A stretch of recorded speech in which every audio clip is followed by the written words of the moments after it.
हमारे खास कार्यक्रम में हमारे साथ मौजूद हैं झारखंड से सरयू राय। सरयू जी, आपका लाइव इंडिया हर पल में बहुत बहुत स्वागत है। जी नमस्कार। वर्तमान में ये काफ़ी ज़्यादा आपको लेकर चर्चा चल रही है कि आप धनबाद से लोकसभा चुनाव लड़ सकते हैं, आखिर इसमें कितनी सच्चाई है? देखिए, हमारे दो साथी सामने बैठे हैं, इन्होंने सघन दौरा किया है धनबाद लोकसभा क्षेत्र का, और मैं धनबाद लोकसभा क्षेत्र में संयोगवश मैं सक्रिय हो गया, क्योंकि वहाँ नवंबर 2023 में एक बड़ी आतंक हो गया था। प्रिंस खान नाम के उग्रवादी कहिए, अपराधी कहिए, वो टूरिस्ट वीज़ा पर दुबई चले गए और वहाँ से व्हाट्सएप कॉल और फेस टाइम कॉल से बात करके धनबाद के व्यवसायियों को धमकी देते थे। जो उनकी बात नहीं मानता था उसको गोली मार देते थे, मरवा देते थे। यहाँ पर जब भी धनबाद जाता था तब भी मेरे सामने बात उठाते थे, और धनबाद से मैं 2004 से जुड़ा हुआ हूँ, क्योंकि दामोदर नद को स्वच्छ करने का अभियान मैंने 2004 में आरंभ किया था, जब दामोदर में 300 किलोमीटर तक उद्योगों की राख, छाई, डीजल यही बहा करता था पानी में। तो सफलतापूर्वक सफलता मिली हम लोगों को 2099 में। आज पानी उसका बिल्कुल साफ़ है। तो मेरा रिश्ता था, मैं जाता था तो लोग मुझे बताते थे। कृष्णा अग्रवाल हैं जो जिला मारवाड़ी सम्मेलन के अध्यक्ष हैं, भाजपा नेताओं से कहा कि विरोध करना चाहिए, उन्होंने विरोध नहीं किया तो उन्होंने भाजपा से त्यागपत्र दे दिया। त्यागपत्र देकर वो अनशन पर बैठे प्रिंस खान के आतंक के खिलाफ में। 2 दिन तक प्रशासन ने सुनवाई नहीं की। तो मैं यहाँ, अविनाश कुमार जी IAS हैं, उस समय गृह सचिव भी थे और अपर मुख्य सचिव स्तर के अधिकारी थे। मैं उनके यहाँ गया, मिला, कहा कि भाई एक आदमी यूनियन काम की अनशन पर बैठा है, प्रशासन में कोई इसकी बात ही नहीं सुन रहा है। मैंने उन्हें कहा कि कम से कम आप भारत सरकार को इतना एक पत्र तो भेजिए कि प्रिंस खान को आप प्रत्यार्पित कराइए, दुबई में बैठा है, उसको मंगवाइए। ये आप कहते हैं तो मैं जाऊंगा, आश्वासन दूंगा, अनशन टूटेगा। मैं गया और मैंने अविनाश से भी कहा था कि मैं जाऊंगा तो मोबाइल का माइक ऑन करके मैं आपसे बात करूंगा और जो भी भीड़ 200-250 की रहेगी सबको मैं सुनाऊंगा। वही हुआ, मैं गया, सबको बताया कि आश्वासन दिया है सरकार ने कि प्रिंस खान को प्रत्यार्पित करने के लिए भारत सरकार को पत्र लिखेंगे, और सबों ने इस बात को माना। अनशन टूटा। 15-20 दिन तक पत्र नहीं लिखा, तब तक विधानसभा आहूत हो गई, शीतकालीन सत्र। उस पर मैंने ध्यानाकर्षण प्रस्ताव डाला। मेरा ध्यानाकर्षण प्रस्ताव पहुंचा तो सरकार ने आनन फानन में केंद्र सरकार को चिट्ठी लिखा, और केंद्र सरकार ने भी, केंद्र सरकार के गृह मंत्रालय ने भी विदेश मंत्रालय को चिट्ठी लिखा कि इसको प्रत्यार्पित करवाना है। तो वहाँ लोगों में भरोसा बढ़ा, कृष्णा अग्रवाल और आज के कारण संबंध हुए।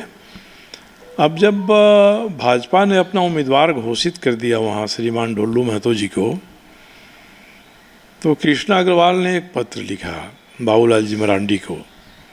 उस पत्र में लिखा कि आपके उम्मीदवारों में बड़ी ऐब है, ये खामियां हैं, इनको आप बदलिए। पत्र लिखे 4 घंटा बीता होगा कि सोशल मीडिया से उन्हें खबर मिली, और फ़ोन करके उन्होंने काफ़ी ऐसी तैसी की कृष्णा अग्रवाल की, और उन्होंने खरी खोटी सुनाई धमकी के अंदाज में। ये ऑडियो वायरल हुआ। मैं जमशेदपुर में था, रात में मिला तो सुबह मैंने फ़ोन किया कृष्णा को कि आप डरो मत, मैं आऊँगा। मैं वहाँ गया, कृष्णा अग्रवाल के पक्ष में खड़ा रहा, कहा कि ये ठीक नहीं है, हर दल में असहमति के अधिकार को स्वीकृति मिलना चाहिए। ये काम तो बाबूलाल मरांडी का है कि इसकी बात सुनते हैं कि नहीं सुनते हैं। मेरा उम्मीदवार का जो चरित्र है उन्होंने धमका दिया। अगले दिन ये जो उम्मीदवार हैं इनके जेल के मित्र रहे हैं प्रिंस खान, दोनों एक ही समय काफ़ी दिन तक जेल में थे। तो अगले दिन दुबई से एक ऑडियो वायरल हुआ प्रिंस खान का, जिसमें उन्होंने मुझे भी धमकी दिया, कृष्णा अग्रवाल को भी धमकी दिया।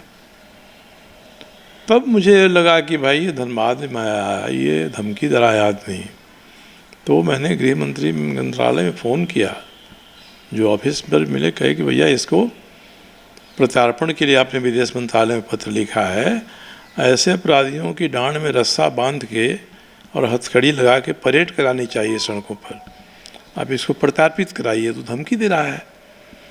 तो उसके बाद से लोग मुझसे कहने लगे कि आप लोकसभा में उनके खिलाफ में चुनाव लड़ जाइए। तो मैंने उनसे कहा कि देखिए मेरे पास संसाधन नहीं है, जनता चुनाव लड़ेगी, मुझे कोई एतराज़ नहीं है।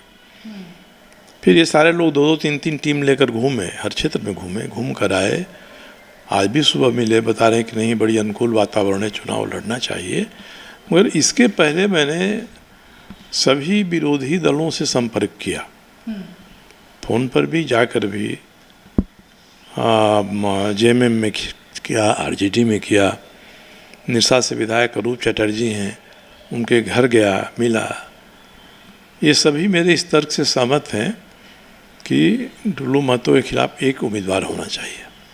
मैंने कांग्रेस में भी आलमगीर साहब से बात किया, राजेश ठाकुर से बात किया, और मैंने उनसे यही कहा कि ये सीट कांग्रेस के खाते में लंबे समय से महागठबंधन में आती रही है, आप हमेशा हारते रहे हैं, आप ऐसा उम्मीदवार खोजिए जो हरा सके ढुल्लू महतो को।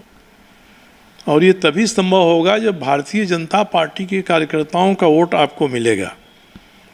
मैंने भी कहा कि मैं भारतीय जनता पार्टी को नहीं हराना चाहता हूँ, मैं इस प्रवृत्ति को हराना चाहता हूँ जो धनबाद में अकड़ दिखा रही है अपनी।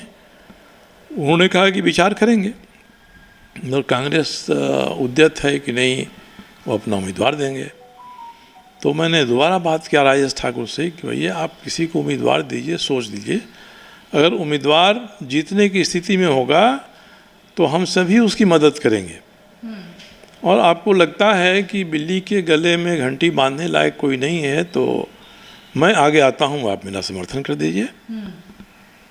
तो बात इतनी ही है। इसलिए मैंने धनबाद में चुनाव लड़ने की न कोई घोषणा की है, न चुनाव लड़ने से परहेज़ किया है। मैं चाहता हूँ कि एक सशक्त उम्मीदवार हो, जो सशक्त उम्मीदवार कोई आएगा तो मैं कैंडिडेट का समर्थन करूँगा और कैंडिडेट का विरोध करूँगा। कुछ लोगों ने मुझे यह भी कहा कि आप कांग्रेस में शामिल हो जाए, उम्मीदवार बन जाइए। तो मैंने कहा कि कहावत हमारे यहाँ कि आखिरी वक्त में क्या खाक मुसलमान होंगे। तो आज तक हम लोग जिस विचारधारा पर चल रहे हैं, अब कोई दूसरी पार्टी में जाना संभव इस जन्म में नहीं है। निर्दलीय रहेंगे, काम करेंगे समाज में, राजनीति में। तो आज भी मेरा आग्रह बरकरार है, कांग्रेस इंडी गठबंधन सशक्त उम्मीदवार दे देता है। हमारे सभी साथी घूम कर आए हैं कि बड़ी अनुकूल माहौल है, और सबसे अधिक विरोध उस उम्मीदवार का भारतीय जनता पार्टी में है। मैंने अपील किया धनबाद में भारतीय जनता पार्टी के जो भी हमारे साथी मिलने आए, हम सभी के आदर्श हुआ करते हैं पंडित दीनदयाल उपाध्याय। भाजपा के हर मीटिंग में उनकी और श्यामा प्रसाद मुखर्जी जी की तस्वीर रहती है। हम लोग भी अपनी मीटिंगों में उनकी तस्वीर लगाते हैं। मैंने उनको बताया कि दीनदयाल उपाध्याय की किताब है पॉलिटिकल डायरी। पॉलिटिकल डायरी में उन्होंने लिखा है कि चुनाव के लिए उम्मीदवार का चयन करते समय पार्टी से गलती हो जाए, गलत उम्मीदवार दे दे, तो पार्टी के कार्यकर्ताओं को और जनता को पार्टी की इस गलती को सुधार देना चाहिए। तो आज धनबाद में यही स्थिति पैदा हुई है। अब सभी जानते हैं कि संघ परिवार के या भाजपा परिवार के मजदूरों के बीच में भारतीय मजदूर संघ ही प्रतिनिधि संगठन है, और मजदूर संघ के कार्यालय में ढुल्लू महतो जी ने ताला बंद कर दिया, और आईटक जो सीपीएम का मजदूर संगठन है उसका लाल झंडा लेकर ये मजदूर राजनीति करते हैं वहाँ पर। तो ऐसे व्यक्ति को लोकसभा में जाने लायक भाजपा ने समझा, ये सबसे बड़ी विडंबना है। सर, अभी जो चर्चा चल रही है यहाँ पर अनूप सिंह की पत्नी को यहाँ पर धनबाद से प्रत्याशी बनाया जा सकता है, अनुपमा सिंह को, तो आपका पूरा समर्थन रहेगा अगर कांग्रेस उन्हें उतारती है? इसके बारे में कहना कुछ बहुत अभी जल्दबाजी होगी। हमारे कहावत है कि नानी को मूंछ हो जाएगी तब हम उनको नाना कहें कि नहीं कहें, ये हम सोचेंगे। ये सब साथी हमारे बैठे हैं, कल ही घूम कर वहाँ से आए हैं लोग, ग्रामीण क्षेत्र में भी, शहरी क्षेत्र में भी, और अनेक लोगों की वहाँ टीम इन्होंने बनाया है। कोई उम्मीदवार आ जाए हम लोग उनसे ही विचार करेंगे कि भाई ये उम्मीदवार जिताऊ उम्मीदवार होगा। हमको चुनाव लड़ने का कोई शौक़ नहीं है, न कोई महत्वाकांक्षा है, लोकसभा पहुंचना मेरे जीवन का लक्ष्य भी नहीं है। तो मैं आप लोग तय करिएगा। हमने पहले भी कहा कि चुनाव लड़ना है तो जनता लड़ेगी, नोट भी देना है आपको, वोट भी देना है आपको, कार्यकर्ता की व्यवस्था भी करनी है आपको। तो आप तय कर देंगे कि कोई उम्मीदवार कांग्रेस का आ जाता है, उसके बाद भी आप कहें कि नहीं मुझे ही आके लड़ना चाहिए, मुझे कोई एतराज़ नहीं होगा। और ये सभी तय कर लें कि नहीं इस उम्मीदवार से भी हम काम चला लेंगे, तो मुझे वहाँ जाने का काम का कोई शौक़ नहीं है। मेरे लिए आज भी जमशेदपुर पूर्वी के विधानसभा का क्षेत्र ज़्यादा प्रिय है। वहाँ की जनता का मेरे ऊपर उपकार भी है और उधार भी है। वह उधार मैं चुका रहा हूँ, कई उधार चुकाना अभी बाकी हैं। इसलिए मेरी प्राथमिकता तो यही रहेगी कि जमशेदपुर विधानसभा का जो पूर्वी क्षेत्र है उसको छोड़ूं नहीं। मगर ये मामला जैसे जिस दिन धमकी दिया प्रिंस खान ने, उस दिन मैंने वहाँ की जनता पर छोड़ा था। धनबाद, बोकारो, निरसा सबसे जाकर मिला था, पार्टियों से बात की थी। आज मैं अपने उस वचन पर कायम हूँ। कोई उम्मीदवार आ जाएगा जिताऊ तो हम समर्थन करेंगे, और नहीं तो बिल्ली के गले में घंटी बांधने के लिए मैं हमेशा ही तैयार हूँ। तो धनबाद को लेकर के इनका स्पष्ट कहना है कि ना तो मुझे लोकसभा जाने का शौक़ है, ना मेरी वो लक्ष्य है। मैं जमशेदपुर में ही रहना चाहता हूँ और वहाँ की जनता के लिए काम करना चाहता हूँ। लेकिन अगर जनता डिमांड करेगी तो ज़रूर मैं धनबाद से चुनाव लड़ूंगा। अगर वहाँ पर कांग्रेस का कोई जिताऊ प्रत्याशी नहीं आता है तो। फिलहाल इस खास कार्यक्रम में हमारे साथ इतना ही। सहयोगी विशाल के साथ मैं पूजा दुबे, लाइव इंडिया, रांची।